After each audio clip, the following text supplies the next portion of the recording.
j'espère que vous allez bien. On se retrouve aujourd'hui pour parler de besoin versus manque. J'avais envie de vous parler un petit peu de ça parce que je vais vous laisser le temps d'arriver déjà. On va parler donc de manque et de besoin. Parce qu'il y a quelques temps, je suis tombée sur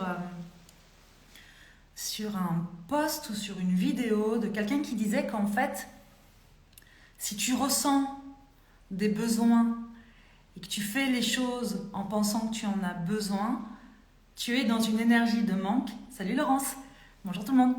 Tu es dans une énergie de manque et donc tu ne peux pas manifester notamment l'abondance dans ta vie puisque tu es dans une énergie de manque.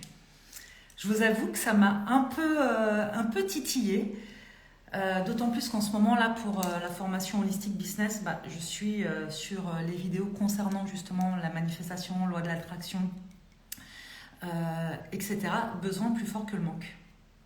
Ok.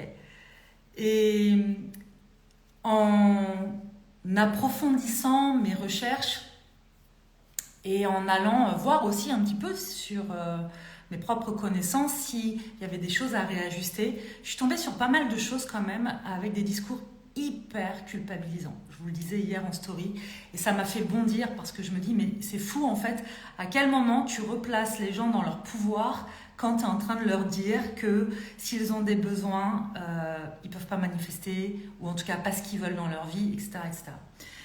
Et je voudrais ajouter quand même une nuance, et un petit warning quand même, parce que peut-être que vous connaissez cette phrase qui dit que nous sommes, en fait, on n'est pas des humains qui vont faire l'expérience de la spiritualité, mais nous sommes des êtres spirituels qui faisons l'expérience de notre humanité. D'accord ? Donc, en fait, on est humain avec toute la complexité que ça comprend, en fait, en tant qu'humain. Et donc, en tant qu'humain, on a de fait des besoins. Les plus primaires, prenons les besoins les plus primaires, manger, alors j'aurais envie de dire se loger, et malheureusement il y a plein de gens aujourd'hui qui ne peuvent pas se loger décemment, voire pas du tout, mais on va dire dormir, manger, ce sont déjà des besoins, d'accord ? Donc, en tant qu'humain, on a des besoins. On peut effectivement créer une distinction entre j'ai des besoins qui sont humains et je me crée des besoins et je pense que mon bonheur dépend toujours de certaines choses. Salut Elodie, de plein de choses. Mais là, c'est pas de ça dont il s'agit. Ce qui est dit, c'est si tu as des besoins, tu es dans une énergie de manque et ça m'embête qu'il y ait une corrélation entre besoin et manque parce que ça n'a rien à voir. Il y a une subtilité qui est importante à comprendre. C'est que, en fait, on est dans le besoin. On est dans le besoin. On a des besoins. On n'est pas dans le besoin. On a des besoins humains. Notamment, dormir, respirer. Ok ? Tout le monde a des besoins. Et ensuite, en fonction d'eux, eh bien, parfois, on a plus ou moins de besoins. Ok ? Ce qui est différent des envies.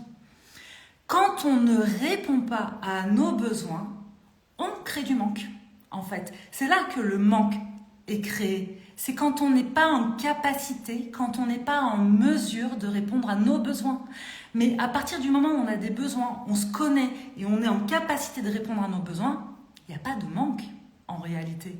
D'accord ? Donc, et quand bien même, à un moment donné, on aurait l'impression de manquer de quelque chose, ça ne veut pas dire, encore une fois, qu'on ne peut pas manifester de jolies choses dans sa vie. Et quand on parle de manifestation, il y a cette idée un peu préconçue de il faut être un espèce de Bouddha, un être spirituel hyper élevé, avec une conscience élevée de la 5D, de ceci, de cela. Et en fait, en tant qu'humain, on n'est pas au top du top du top tous les jours. C'est pas vrai. Vous pouvez prendre vos plus grandes sources d'inspiration. Moi, j'ai des sources d'inspiration de personnes qui sont au top, qui sont vraiment chouettes. Et ben, comme tout le monde, elles font caca. Comme tout le monde, elles ont la gastro. Comme tout le monde, elles ont des moments de douleur, de down, de machin. En fait, on est humain. Et je crois que parfois, c'est bon aussi de rester dans cette humilité. Ça ne veut pas dire qu'il ne faut pas être dans sa pleine puissance, incarner son leadership et rayonner. Ça n'a rien à voir. Mais moi, je crois quand on est réellement dans sa pleine puissance et dans son leadership, on n'a pas besoin de faire croire qu'on est un surhumain. Bien au contraire, on est en capacité aussi d'accueillir et peut-être même de montrer toute sa vulnérabilité. Parce que c'est ça aussi qui est inspirant. C'est de montrer qu'en fait, on peut manifester, on peut réussir, on peut accomplir de très belles choses en étant humain, avec tout ce que ça compose de part d'ombre et de lumière. Donc j'avais vraiment envie de mettre ça en avant parce que si vous vous sentez concerné par ça, je pense que voilà, ça me semble important de désacraliser les choses. Maintenant, il y a une réalité avec la manifestation, c'est que bien sûr, quand la peur, par exemple, drive, parce que pareil, la peur, c'est humain de ressentir de la peur. On peut accomplir des grandes choses en ayant peur. D'ailleurs, si vous accomplissez des grandes choses, il y a fort à parier qu'il y a eu des étapes où la peur était très présente. Ou sinon, c'est que vous sortez jamais de votre zone de confort si vous n'avez jamais peur. Donc, la peur, elle fait partie du jeu. Mais il y a une différence entre je ressens de la peur, je peux l'accueillir, je sais l'apaiser, ça me fiche pas, je peux quand même mettre des choses en œuvre et c'est la peur qui me drive en fait. C'est toujours en fait qu'est-ce qui vous drive, ok? Vous avez un besoin, ok, ça vous drive, vous avez envie d'y aller, de répondre à vos besoins. Vous avez une envie, ça vous drive, vous y allez, vous répondez. Pareil avec je reste focus, même si j'ai peur, j'y vais. C'est pas la même chose que une sensation de manque ou de peur va me figer et je peux plus rien faire, mais c'est magique, je reste sur mon canapé et juste je suis en train de visualiser des choses, de manifester comme je peux parce que je suis pas très au clair avec ce que c'est que la manifestation, puis je comprends pas parce que ça arrive pas dans ma vie. Et puis comme un tel ou un tel me dit que c'est parce que j'ai des besoins, que ça crée du manque, que je ne manifeste pas, bah j'ai l'impression que je suis pas à la hauteur. Ça, pour moi, c'est dangereux, en fait. On ne remet pas les gens dans leur pleine puissance en leur racontant de la merde, pareil. Je n'ai pas d'autre mot que ça, en fait. Désolée. J'ai vu que quelqu'un... Alors, waouh, ça tombe à pic pour moi. Je viens de faire mes comptes bancaires et je me demande comment je vais faire pour répondre à mes besoins. Et je me culpabilise de ne pas pouvoir le faire. Bah, en fait, je comprends tout à fait, Patricia. Et c'est humain d'avoir ce besoin. En fait, on vit... On peut être spirituel autant qu'on veut, et moi je pense qu'on est tous des êtres spirituels, qu'on s'ouvre ou pas à ça, voilà, c'est ma croyance, mais ça n'empêche pas que, encore une fois, on fait cette expérience ici de notre humanité, et qu'on vit dans une époque où, même s'il y a encore des occasions de faire du troc, il n'empêche que c'est l'argent qui fait qu'on peut aussi répondre à une partie de nos besoins, pas à tous, mais à une part de nos besoins, et nos besoins les plus primaires. Manger, se loger, être confortable. En sachant que manger n'a rien à voir avec le confort, c'est vital. Donc en fait, forcément que quand tu reçois ton relevé de compte bancaire et que tu es dans le rouge, tu te poses la question de ça et tu peux même ressentir de la peur par rapport à ça ou de l'anxiété. J'en sais rien ce que tu ressens en réalité ou au contraire de la confiance. En fait, c'est humain. C'est humain, il n'y a pas à se culpabiliser par rapport à ça. Après, ce qui va faire la différence, c'est qu'est-ce qu'on fait de ces informations-là. Parce que, par exemple, ok, je me rends compte que là, je vais être en galère. J'ai plusieurs solutions. Soit, effectivement, je suis dans un espèce d'état d'esprit de toute façon, j'ai pas de chance, je pourrais jamais faire différemment et tout ça. Sauf que, Patricia, je vois que tu es coach en nutrition. Donc, j'imagine que tu es entrepreneur. Et si tu es entrepreneur, j'imagine que, justement, tu es aussi dans cette mise en action pour... pouvoir développer ton business, développer ton entreprise par exemple. Et ça pour moi, il y a vraiment tout un travail à faire sur soi et ensuite à l'extérieur de soi. Donc sur soi, sur c'est quoi mes croyances limitantes, qu'est-ce qui fait qu'aujourd'hui j'arrive pas à générer l'argent que je veux pour répondre à mes besoins et au-delà de ça pour me faire plaisir et profiter de la vie. Parce qu'il ne s'agit pas juste de pouvoir survivre. Hein, il s'agit aussi d'avoir du plaisir, c'est pas sale, hein, c'est pas mauvais de pouvoir avoir du plaisir dans la vie, de jouir des choses de la vie, de profiter pleinement, hein, c'est pas mal, malgré ce que d'autres peuvent nous faire croire aussi, notamment quand on est entrepreneur et qu'on gagne de l'argent. Donc non, c'est pas mal, et c'est pas mal de le vouloir.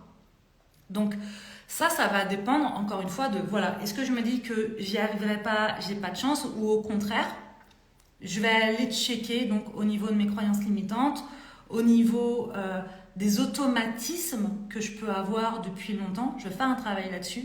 Et puis en même temps, eh bien, je vais mettre des stratégies en place, des choses en place, de nouvelles connexions neuronales en place pour agir aussi différemment et donc attirer des choses à moi qui sont différentes. Mais passer juste par l'action ne va pas suffire parce que on est aussi des êtres faits d'énergie et donc de vibration. Et du coup, je peux par exemple vous dire tout ce que je veux, mais si je suis dans une énergie hyper basse, pas très bien dans mes baskets et tout ça, ça va se ressentir. Ça fait pas de moi un mauvais professionnel, parce que très clairement, ça m'arrive. C'est juste que ces jours-là, je vous parle pas comme ça en live, parce que pour moi, ça n'a pas d'intérêt. Je le cache pas. C'est-à-dire que je peux très bien vous dire, oui, bien sûr, là en ce moment c'est compliqué, ou il y a quelques temps ça a été difficile, mais par contre, je ne vais pas chercher à vous transmettre quelque chose. Pourquoi ? Parce que je n'ai pas envie que vous, tranquillement installés derrière votre téléphone, eh bien vous ressentiez cette énergie-là, consciemment ou inconsciemment, mes vibrations vibrent avec les vôtres. Et c'est pour ça qu'on dit qu'on attire à soi ce qu'on vibre. Ça veut bien dire, ce que ça veut dire, c'est qu'en fait, il n'y a rien de magique. C'est comment on peut aussi dédier une partie de notre vie à faire en sorte de sentir bien dans ses baskets. Ça ne veut pas dire être au top tout le temps. Ça veut dire savoir s'accueillir quand ça ne va pas, prendre soin de soi et répondre à ses besoins quand on en a besoin, justement, quand ça va moins bien. Et ensuite, prendre du plaisir et savoir cultiver ce plaisir-là dans nos vies. Donc vous voyez, c'est tout un panel qui constitue notre part d'humanité. Et c'est même pas notre part d'humanité, on est humain. Voilà, on fait cette expérience-là encore une fois. Patricia, merci pour cette ouverture et cette possibilité de changer mes lunettes pour regarder autrement cette situation que je traverse. J'irai explorer mes pensées limitantes et mes peurs. Avec plaisir, Patricia. En fait, je fais partie des personnes qui pensent qu'on est créateur de ce qui se passe dans nos vies. D'accord ? Ça veut dire quoi ? Ça ne veut pas dire que on doit être parfait et que si on a des événements compliqués, parfois même douloureux ou inconfortables, c'est nous forcément qui les avons créés. En fait, quand je dis ça, c'est juste prendre conscience que on ne maîtrise pas ce qui se passe forcément à l'extérieur de nous. Okay ? On ne maîtrise pas quand il y a la guerre à l'autre bout du monde. On ne maîtrise pas quand...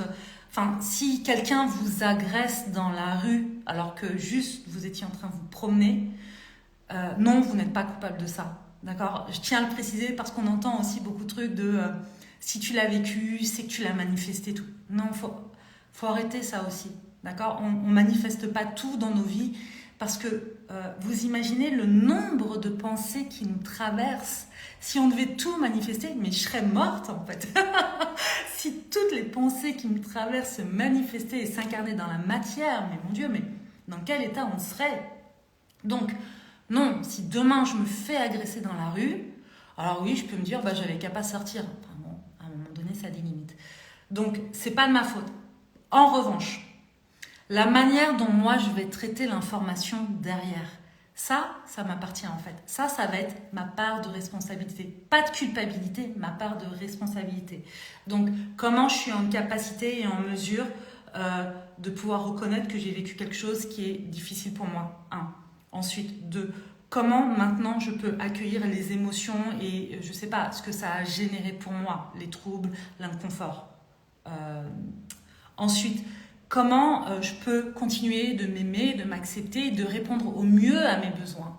Vous voyez ? Et ensuite, où est-ce que je peux demander de l'aide si j'en ai besoin ? Et enfin, comment maintenant je me remets dans mon plein pouvoir pour pouvoir retrouver ce leadership, cette sécurité intérieure. Vous comprenez ? C'est pas la même chose que je me suis fait agresser, c'est douloureux, je suis en train de me raconter que ce sera toujours comme ça dans ma vie. Je me reconnais en tant que victime et ça m'apporte peut-être aussi de l'attention à l'extérieur et j'ai besoin de ça et du coup victime devient mon identité et donc je reste coincée là-dedans en pensant que ça me facilite les choses, sauf qu'en réalité sur le long terme je suis dépossédée de mon pouvoir et notamment de mon pouvoir créateur, c'est-à-dire que je continue à créer des choses dans ma vie mais c'est un peu merdique en réalité, je suis pas dans tout le potentiel de ce que je pourrais créer. Voilà, j'espère que vous comprenez la distinction entre les deux. Donc il y a une notion effectivement de responsabilité et non pas de culpabilité. Et pour revenir au sujet du début, c'est normal en tant qu'humain de ressentir des besoins. Ça se transforme en manque que lorsqu'on n'est pas en capacité de répondre à nos besoins. Ça veut dire quoi? Ça veut dire qu'avec ce genre de discours culpabilisant, si par exemple je ressens un besoin et je commence à me dire bah non, si je veux manifester l'abondance, je devrais pas avoir besoin, je devrais pas être dans le manque, donc je vais mettre ça de côté et puis je vais continuer juste de visualiser, et ben en fait je suis pas en mesure de me poser et de me dire ok, de quoi j'ai besoin réellement et comment je peux répondre à ça. Donc en fait je viens juste renforcer mon insécurité et c'est là que je renforce cette sensation de manque et que je commence à rentrer dans un truc à la con en fait. Voilà. Donc on a des besoins, on y répond. C'est ce qui évite de transformer ce besoin en manque et d'avoir justement ce truc qui s'ancre dans notre état d'esprit et dans notre énergie.